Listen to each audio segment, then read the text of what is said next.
Well, it's that time again. Um, to all the people who are back again, I welcome you back to listen to me.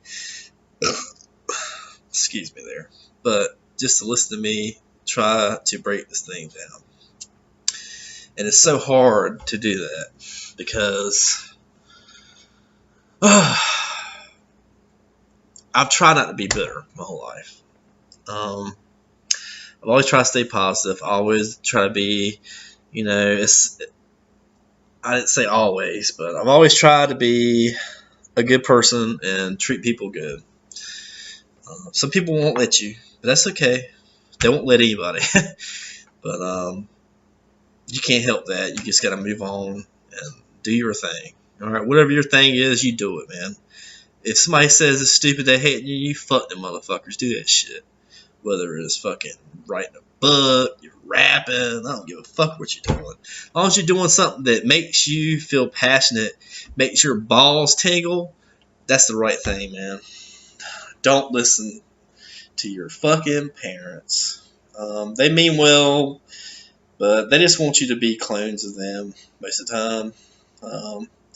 I can't speak for everybody's parents, but that's how my dad is. And I'm lucky to still have him. I lost my mom 20 years ago. Me and my mom were way closer. And when I lost her, it was like a piece of myself. Piece of myself was gone. It's still gone. It's never getting back. Me and her was really close, man. And I hate for anybody who's lost a parent. But I lived with my dad, and I used to kind of feel bad that my mom was gone, my dad's still here, but I've gotten a lot closer with my dad. Um, I've gotten to understand him a little bit better. I've gotten to understand manhood a little bit better because of him. He's got more wisdom than I got because he's a lot older, obviously. I'm almost 40 and he's pushing 70. So he's had a lot more shit thrown at him. He's been through the divorces, the child support, and all that bullshit. And I feel like that I've been a thorn in his side for a long time. So the last couple of years, I started in a bad place, but I've kind of got myself back in a good place because I started. You gotta look at yourself outside yourself.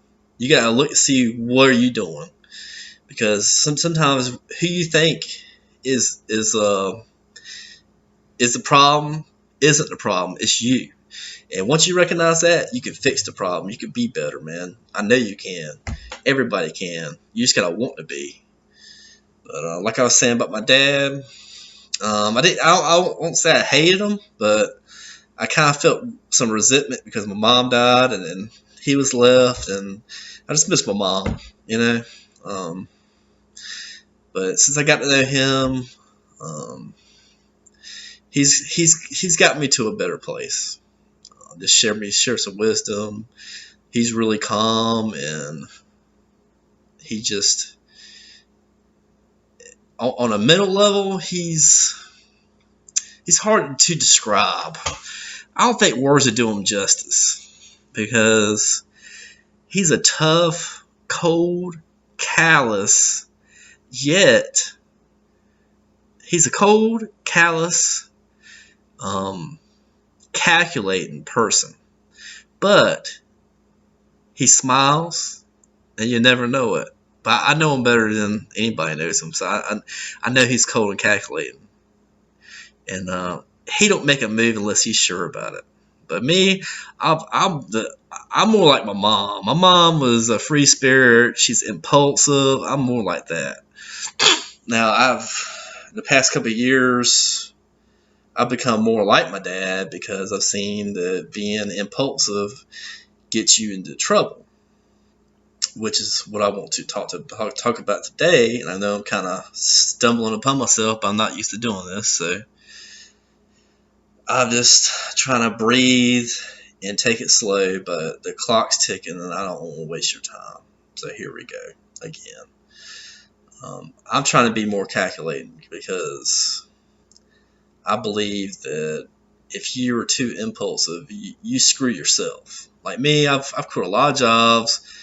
Um, I've broken a lot of relationships, not just with women, but with men, women. I'm not saying I fuck men, but I'm just talking about friends. You just say, hey, fuck you, and you go on and you burn that bridge and you whatever. You're just done.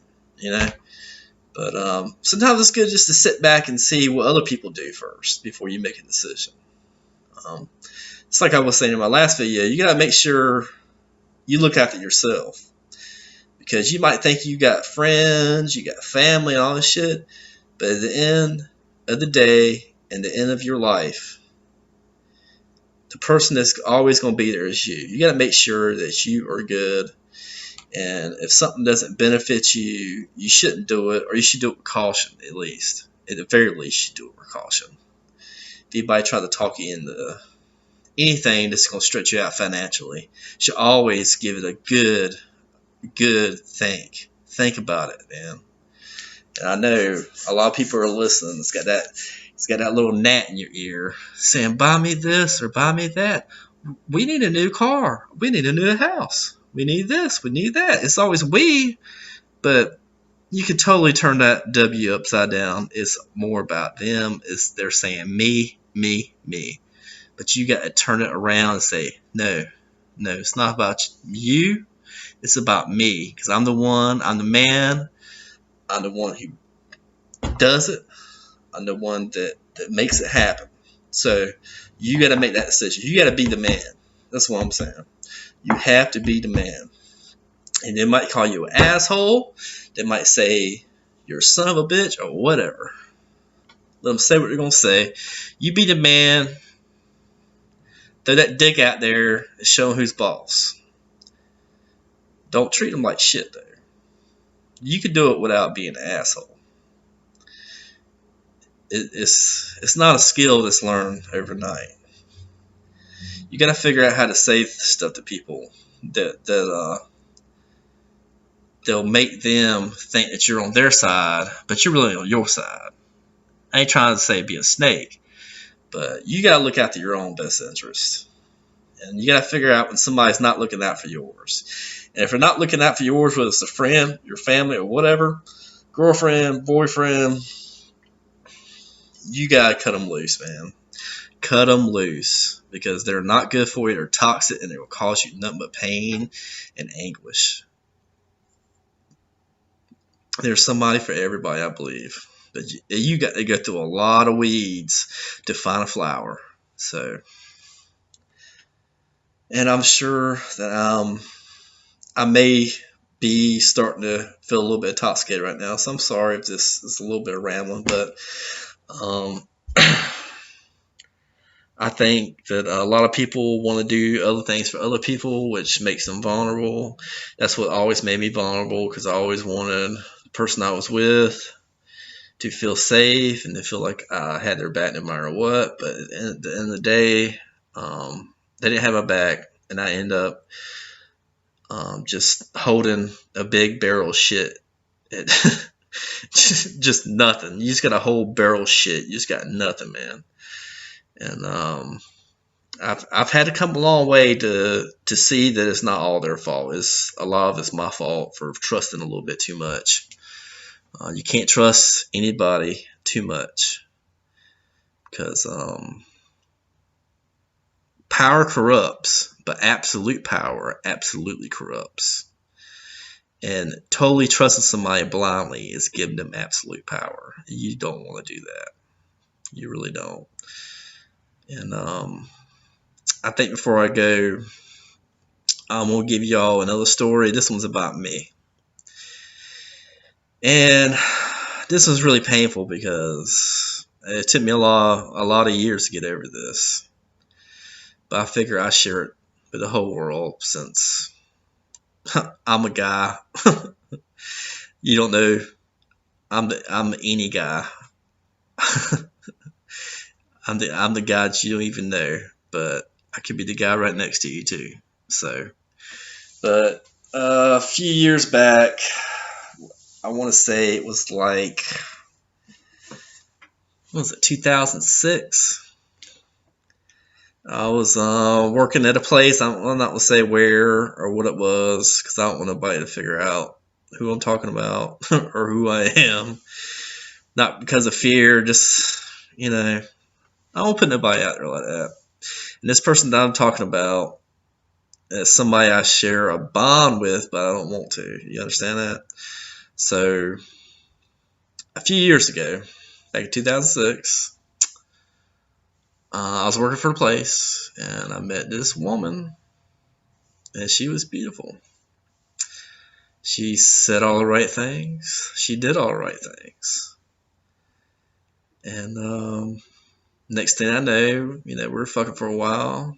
We're having fun. I was loving it, man. It's like, I want to marry this chick. Oh, yeah. So, next thing I know, she's pregnant, right? Of course. I fucked her good enough to get her pregnant, right? So you fuck somebody enough, you can get them pregnant eventually if they're fertile and you're fertile. So that's what happened. And it was good for a while. It's good for a while. And then about around the time she had my son,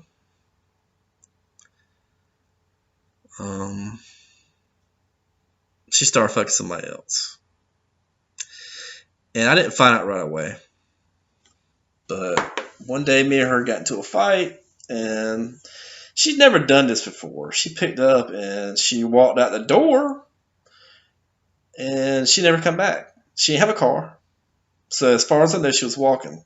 And about 10 minutes later, I went outside because I was worried about her at the time I was living in Florida. So I was, it's a lot of crazy people down there. People get missing every day.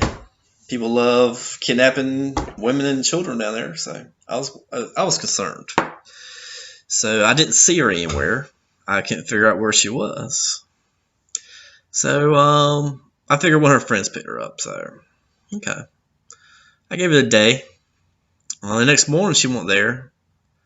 And this is before everybody had cell phones. 2006, cell phones were here, don't get me wrong. I'm not saying that cell phones weren't a thing, but not everybody had one. And me and her definitely didn't have one. We were kind of fucking poor at the time. So, couldn't call her cell phone. So I started calling all her family. Called them all. Called her dad, called her mom, called everybody. Could not find this girl. She had my baby. I was really worried. I was breaking down, man. I was tore up.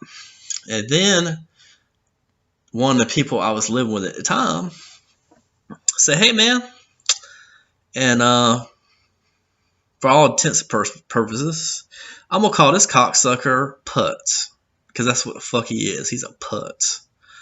So he said maybe she went to Putz's house. That sounds funny, but I said, all right, let's go over there. So we went over there, and what you know, Putz is sitting on the front doorstep. So I said, "Hey, Putz, is the cunt here?" Which that's what I'm going to call this bitch anyway for this story.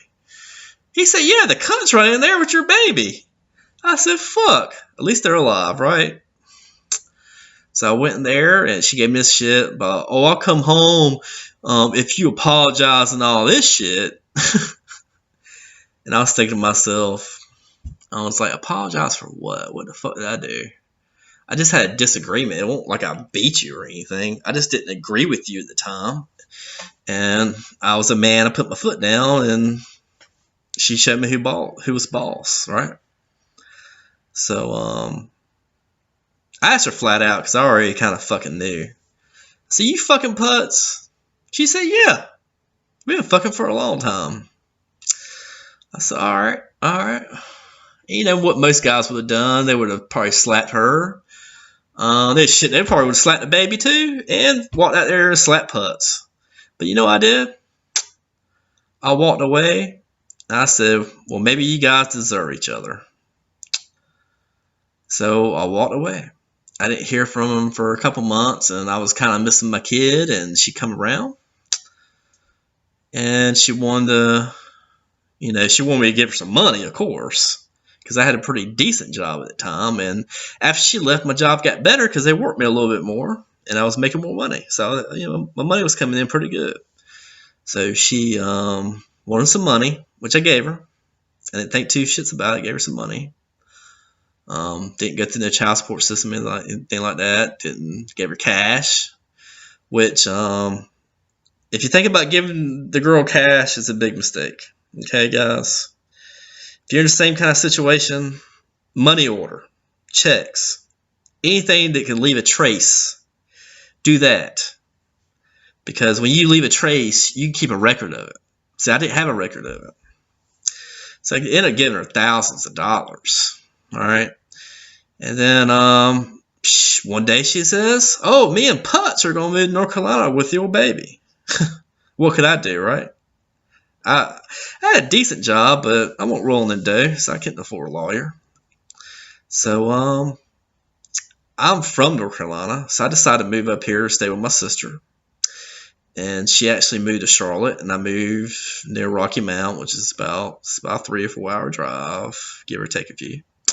So I'd go pick my baby up every other weekend, spend tons of money on gas. This is back when the gas started getting really ridiculous. But yeah. But at this point, her and Putz breaks up, and me and her get back together because I was stupid and not using that universal question I mentioned earlier, which is, how is this going to benefit me? And the first time we fuck, I get her pregnant again. How stupid could I be, right?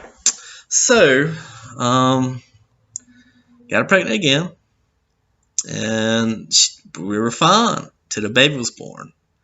Then the same shit happens again. Not with one of my friends this time, but with like fucking everybody, I guess. I don't even know who. I don't even know who the culprit was this time.